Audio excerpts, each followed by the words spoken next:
Congressman Mike Quigley has been a surrogate for Harris Walz and joins us now. Mike, how are you? Good. You can hear me now? I can hear you loud and clear. We're back. Yeah, we're having some issues today, but we're hanging in there and not giving up. We're not going to let you go without a fight. Well, listen, I heard, what you said. I just remind everyone that a lot of people thought the 2016 election was over when that notorious audio came out of Donald Trump. They said, well, that's it, right? Yeah. But who could survive that? Mere mortal politicians could never have survived that, or any of the things. The two impeachments, the conviction, January 6th. You just had on Governor Walz talking about Donald Trump's other failures as president. He is seemingly Teflon. So my strong advice to everyone is treat this as if it never happened. Communicate the issue. But in terms of whether you think it's going to make the difference, act as if it didn't happen in terms of how much effort you put in. Don't take anything for granted, because we have seen Donald Trump survive things like this before.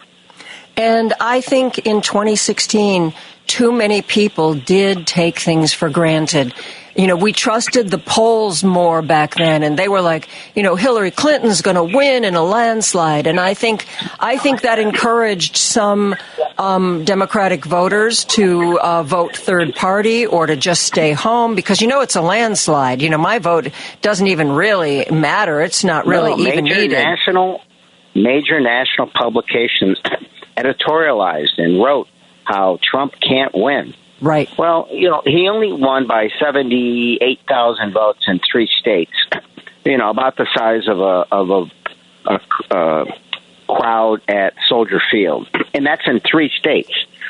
Then Biden won by about 48,000 votes in 3 states total. So, if there was ever a time that people recognized that every single vote counts. So you mentioned my surrogate role. That can be as simple as going door to door as I have in Michigan, and will be there on Election Day and the night before. I know a lot of folks going to Wisconsin, but there's many things that folks can do in the closing days. The last thing they should consider is staying home and lamenting or fretting or just worrying about it. The best you can do if you're worried is to put your comfortable shoes on and get walking. What would be your recommendation? Because, we have a pretty progressive, pretty politically active listener base here. What advice would you give them? Look, there's important local races. So vote here, be active here. If you have extra time and inclination, there's plenty of sites online that you can go to where you can still go up to Wisconsin or into Michigan for the weekend. I know Jan Schakowsky and Lucy Moog are meeting in the 43rd Ward. I even think tonight. But you can go on any number of websites and sign up to go. You can work the weekend before. You can work the night before.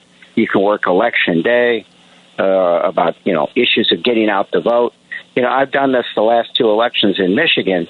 And, if all you do is remind folks to vote, where to vote, if there's any issues, how to resolve them. Because it really doesn't matter. If you can change and add single digits, it's still worth it.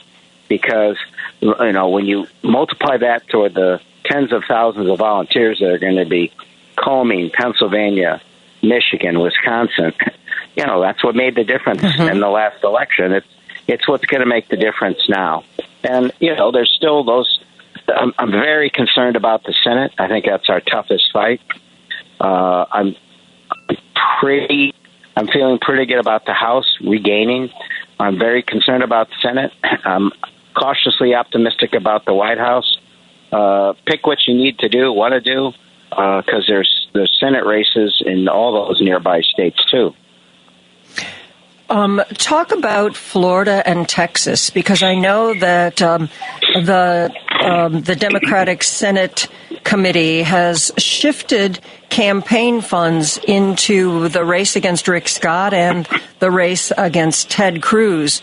And at least Colin Allred sure seems to be in a good position. I mean, neck and neck, which in Texas is about as good as it gets. Look, I think they're in play. They're a little bit longer shots than some of the others, but they're certainly worth the effort and the resources. Those could be pickups, massive pickups. That would be the difference. And obviously, your sophisticated listeners know just how important the Senate's going to be, not just because of the policy decisions there, but because of the court appointments, including the Supreme Court. So, I think we've got good candidates. I think we've got a real chance there. Obviously, it's going to be tougher for our friends to get down there to actually involve. And you got races in Wisconsin and Michigan nearby. So, look, we'll take all we can. The narrowest of margins still matter, and by helping on those statewide Senate races, like Ohio, for example. We're also helping those congressional races in those swing districts that are going to be so vital. Yeah. I'm not sure. I think we're going to control the House. It is really hard to imagine that either party will control the House by more than single digits in really? Seats. So whatever anyone can do, if you help the president's race in a state, you're helping the Senate and you're helping those swing districts in Michigan, Wisconsin, Pennsylvania, and so forth. Well, I'm glad you're out there fighting the good fight, and know that a lot of folks from WCPT are doing the same thing. Mike, thanks so much for joining us and sticking with us throughout our technical challenges. All good. We'll talk soon. Thank you. Thank you. Take care. Congressman Mike Quigley represents Illinois' 5th District, but he's been very busy as a surrogate for Harris Walz. And, one of the things that he has been talking about and is what's going on in Ukraine, because he is, of course, on the committee in Congress that is supporting the Ukrainian people, and he has been doing outreach to Ukrainian Americans.